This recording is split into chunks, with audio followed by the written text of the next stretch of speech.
এই রে ময়না খেতে এসে ধরছে গো, কার পাকা দানা তো আমার ময়না বই, কারোর সাথে কোনো আগে কখনো বলছে? কারোর সাথে কোনো কথা কয় না, বলোই তো আল্লাহ,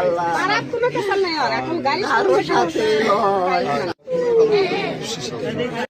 সব ভরে দিয়ে আবার চলে আসবে নিচে, তারপর আর কোনো কথা হয়নি। সকালবেলা ওটি দুই পড়া পুলিতে ধানায় দিবে রাজ্যে এসে দেখে আবার পরে আছে, এটা কার মুখ পরে আছে। আম্মু ওই পাশে গেছিল, ওই পাশে এসে দেখে আব্বু ওটি পরে আছে, আব্বুর জ্যাকেট প্যান্ট সিন্ডল সবই আসছিল, কিন্তু কোনো ফোন নাই, কিচ্ছু নাই, কোনো কাগজপাতি হয়েছিল না। ছিল কাছে কাগজপাতি আছে, কোনো কিছুই পাওয়া যায়নি। কি বিচার চাচ্ছে? বিচারে এই সব যাই এই কাজ করছে, আপনারা খুঁজে করে শাস্তি দিয়ে।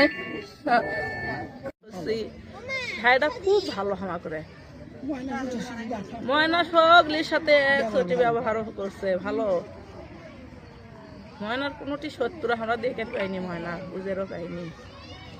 ময়না চিন্তা করে মানুষ আমরা ভাবতেও পাইনি। আমরা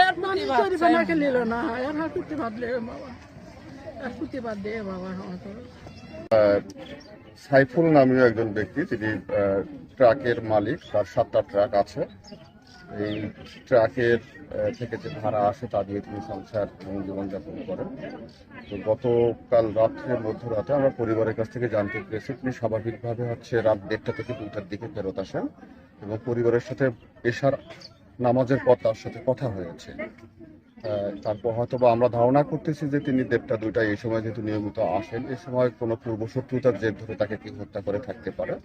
প্রাথমিক ইনভেস্টিগেশনে যেটা মনে হয়েছে যে এটা কোনো ছিনতাইকারী বা অন্য কোনো চক্রের কাজ না, কারণ একেবারে বাসার সন্নিকটে এই ঘটনাটি, নিশ্চয়ই কোনো শত্রুতার জের ধরে কেউ ওত পেতেছিল। প্রাথমিকভাবে আমাদের এটা মনে হয়েছে, আরো তদন্ত প্রয়োজন।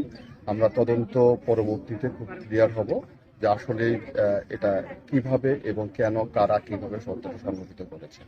ধন্যবাদ।